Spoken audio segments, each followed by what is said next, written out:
instead of 3.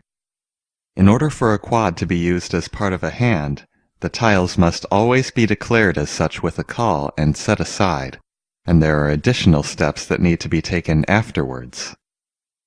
There are 3 different circumstances under which you may declare a quad, but you must always start by calling out kan, and you always end by following the additional steps which I'll describe in a minute. If you have all 4 copies of one type of tile concealed in your hand on your turn, you may call kan to declare them as a closed quad. There are a few ways you can arrange the tiles in a closed quad. Start by lining up all the tiles side by side and laying them face up on the table. Then, you can either turn the 2 outer tiles or the 2 middle tiles face down.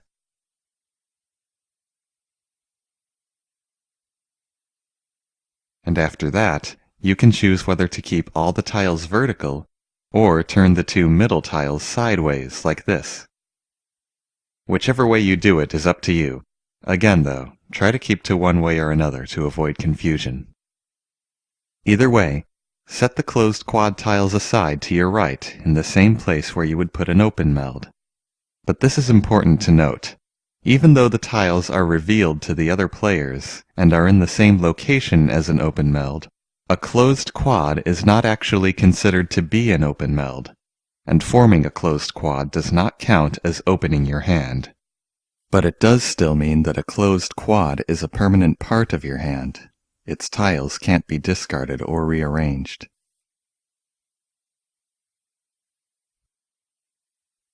If you have 3 copies of a tile concealed in your hand and an opponent discards the 4th copy, you may call out kan before the next player draws to steal the tile and form an open quad. Unlike a closed quad, this is considered an open meld, and the procedure for creating one is the same as for any other open meld. Reveal the 3 tiles from your hand and set them aside vertically. Then place the called tile with them horizontally. If the player to your left discarded the tile, place it at the left end. If it was the player to your right, place it on the right end. If it was the player across from you, again you have a choice. You may place the discard somewhere between the outer tiles, or you may place it above all 3 tiles like this. Also, unlike a closed quad, all the tiles in an open quad are kept face up.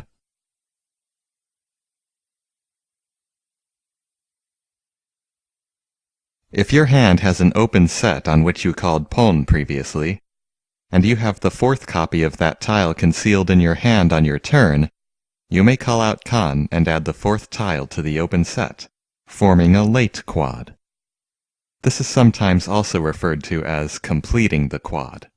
Place the 4th tile together with the tiles in the open set, face up, horizontally, and directly above wherever the other horizontal tile in the set is. A late quad still counts as an open meld. Remember that you must be holding the 4th copy of the tile in your hand to add it to your open set. You are not allowed to call the 4th tile if an opponent discards it. No matter which of the 3 kinds of quads you've created, you're always required to perform a couple of actions after setting your tiles aside. First, you must draw an extra tile for your hand from the end of the dead wall.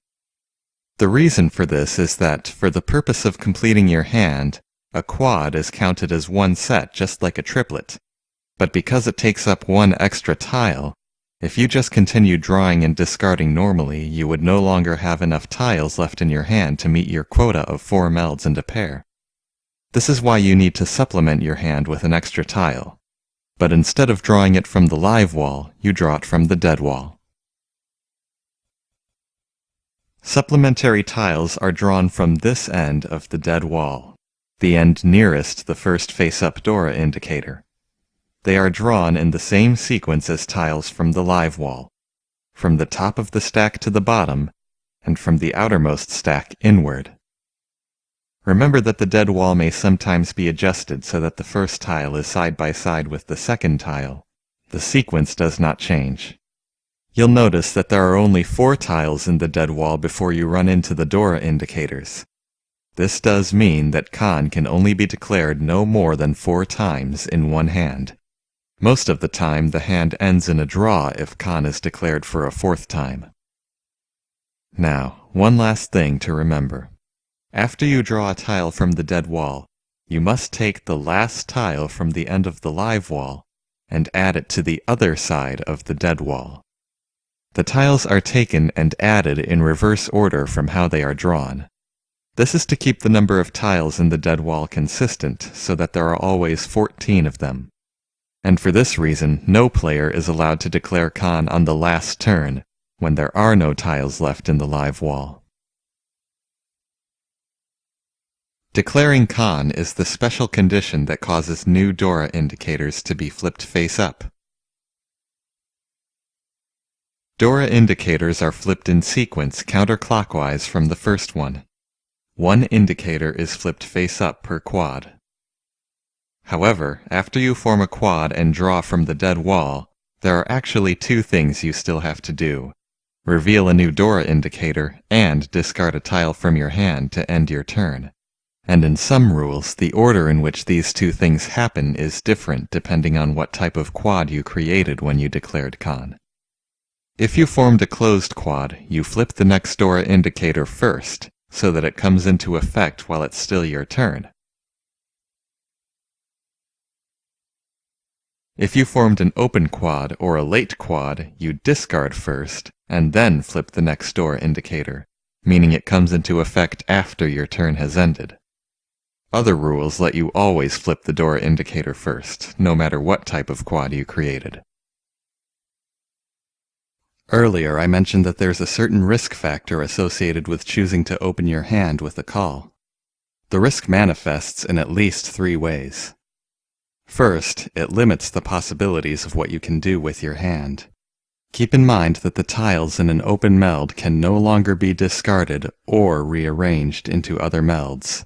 When you create an open meld, you are committing it to be a permanent part of the hand you're building. It's quite possible that later in the hand you'll start drawing tiles that could have made your hand worth more points if those open melds weren't present. But you're stuck with them. Second, it reveals a portion of your hand to the other players.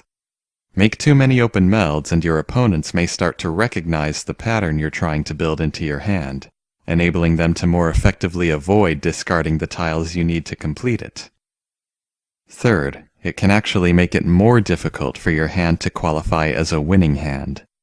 Remember, a winning hand not only requires a correct composition, it also needs to satisfy at least 1 yaku. And there are some yaku that cannot be fulfilled at all by an open hand, including the most basic ones. If you're not careful about how you make your calls, you may find yourself stuck and unable to form a winning hand at all. That hazard notwithstanding, there are also several more yaku that become worth less points if your hand is open. So you really need to think carefully before making a call, especially if you're still learning all the yaku. If you have an incomplete meld in your hand, try to make this decision ahead of time while it's still your turn, so that you can react quickly to your opponent's discards. Here are just a few more miscellaneous things you'll want to keep in mind about making calls. If you're playing a video game with a Japanese user interface, memorize what the Japanese spelling of each type of call looks like. You'll need to be able to recognize these options when they get presented to you on screen. Some games may also have another written option for declining to make a call when you have the chance. This option typically reads pasu, which just means pass. Sometimes it may happen that one player tries to call pon or kan, while another player tries to call chi on the same tiles simultaneously. In that case, pon or kan always takes precedence over chi. It doesn't matter which player voiced their call first. You are allowed to call a tile even if the open meld you would create with it is already concealed in your hand. For instance, if your hand has 3 white dragons, you may still call pon on the 4th. Or if your hand has 3, 4, 5 wan in it, you may still call chi on a 5 wan. However, most rules do not allow you to immediately discard another copy of a tile you just called. You will need to wait until your next turn. You may not declare Kan on the same turn in which you just called Pon or Chi. You must wait until your next turn. However, you may declare Kan multiple times in one turn if it is possible for you to do so, even if you form a different type of quad with each call.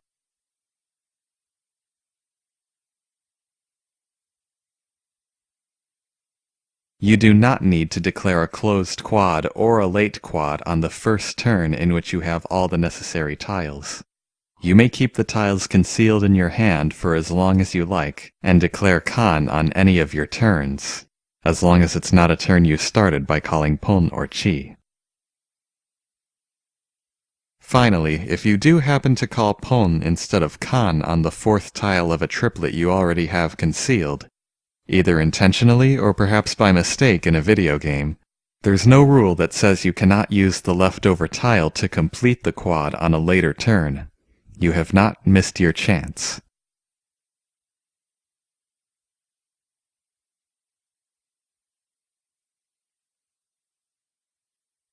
You've seen the Dora indicators in action. I think it's time I told you about Dora. The Dora system adds an extra element of strategy and luck to Japanese Mahjong by randomly making certain types of tiles worth more points if you have copies of them in a winning hand. A Dora indicator causes all copies of the type of tile it indicates to become Dora at all times, regardless of where they are on the table or whether or not they have been drawn yet. The type of tile that is marked as a Dora by the Dora indicator is the tile that is of the same suit as the indicator and the next value in that suit sequence. For number tiles, this is simply the sequence from numbers 1 to 9. The two categories of honor tiles have their own special sequences they adhere to. For wind tiles, the sequence is east, south, west, north. It's the standard wind sequence, which is hopefully proliferous enough that you can remember it, though you also have to remember what each wind tile looks like. For dragon tiles, the sequence is green, red, white, which just happens to be in alphabetical order by color, making it easy to remember. For example, if the Dora indicator is the 7 pin, then all copies of the 8 pin in the game are now Dora. If the indicator is red dragon, then all white dragons in the game are now Dora.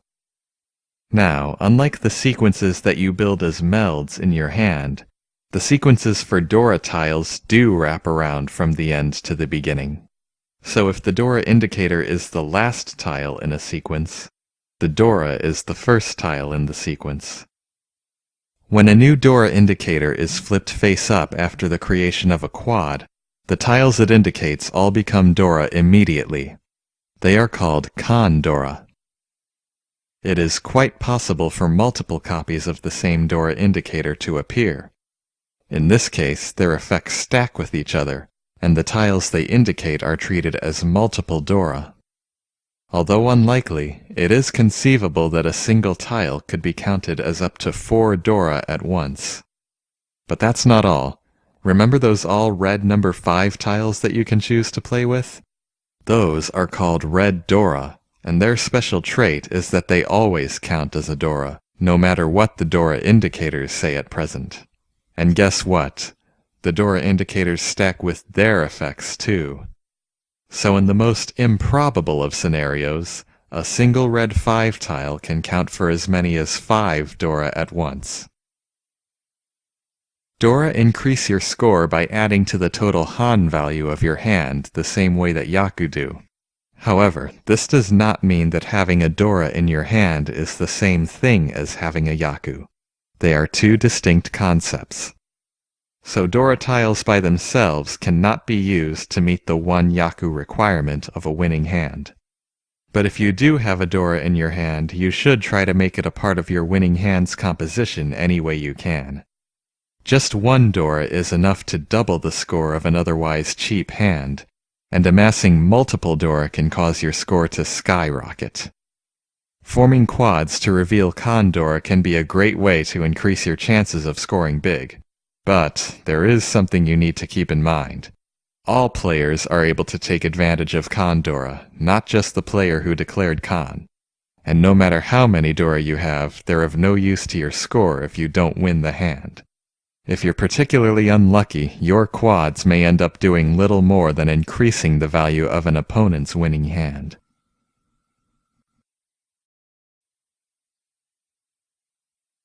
When the tiles in your hand are just one tile away from being a qualifying combination, regardless of whether your hand is open or closed, you are said to be in tenpai.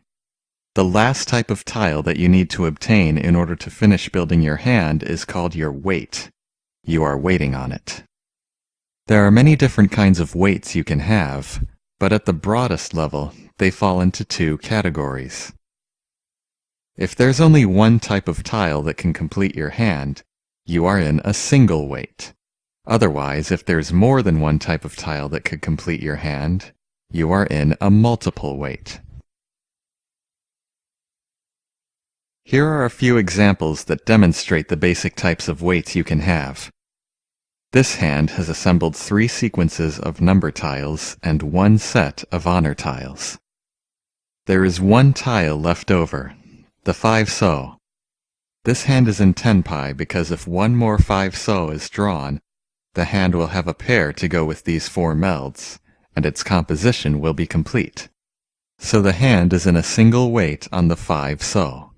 This type of single weight is called a pair weight. This hand has 3 sets of number tiles and a pair of honor tiles.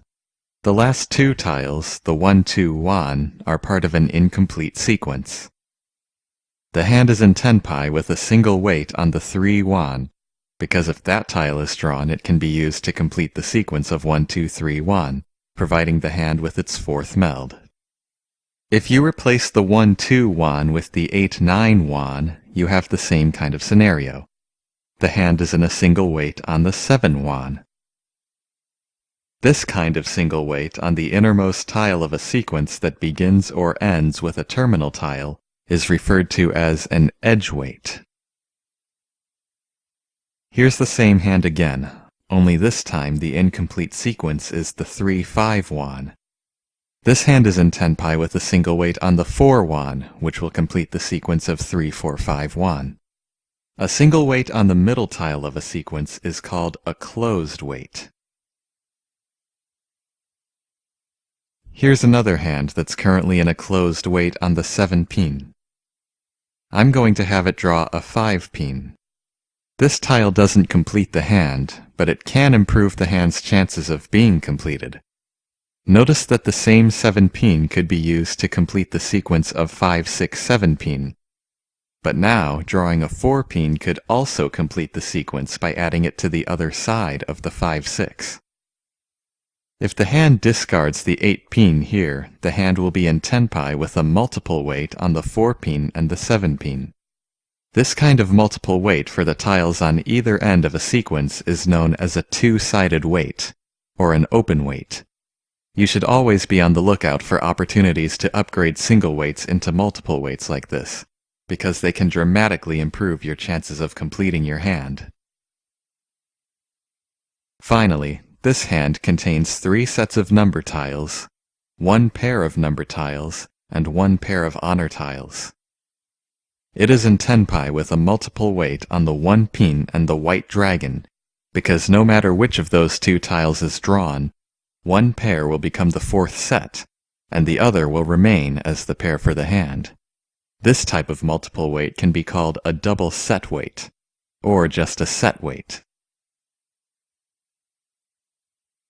Those are the 5 basic types of weights you can have.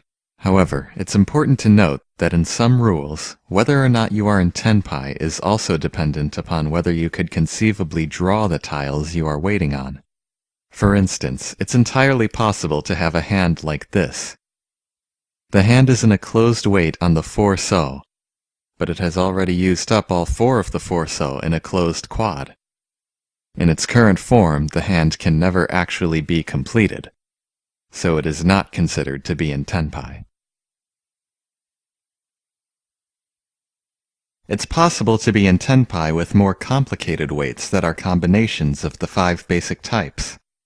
This can happen if you have several close number tiles of the same suit in your hand, so that there's more than one way they can be arranged into melds or pairs.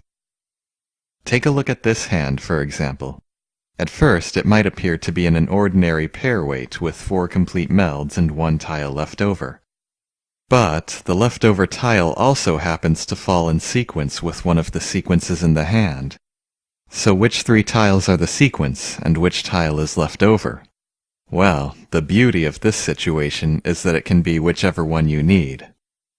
If you draw a 4-so, this can be your pair and this can be your sequence. If you draw the 7-so, this is your pair and this is your sequence. So what this hand has done is combine 2 pair weights, forming a double pair weight. Here's a hand with 2 complete melds, 1 pair, and 5 sequential tiles in the same suit. If you take the middle 3 tiles here to be a third meld, the hand is not in tenpai. But if you take the first 3 tiles as the third meld, the hand has a 2-sided weight on the 6-pin and the 9-pin to complete the 4th meld. And if you take the last 3 tiles as the third meld, there's another 2-sided weight on the 6-pin and the 3-pin. So this sequence of 5 tiles gives the hand 2 possible 2-sided weights that share a common tile. And just like the previous example, these 2 weights coexist simultaneously. They've been combined into a 3-sided weight. These are just a couple examples of the near limitless ways that basic weights can be combined. But if you've amassed a large amount of number tiles in the same suit, it's possible to have even more elaborate weights on 4 or 5 tiles, or maybe even more. And that's good, because the more tiles you're weighting on, the more likely you are to complete your hand. Being able to recognize when you're in tenpai and determine what your weights are is a vital skill in Mahjong, and it takes a great deal of practice. So always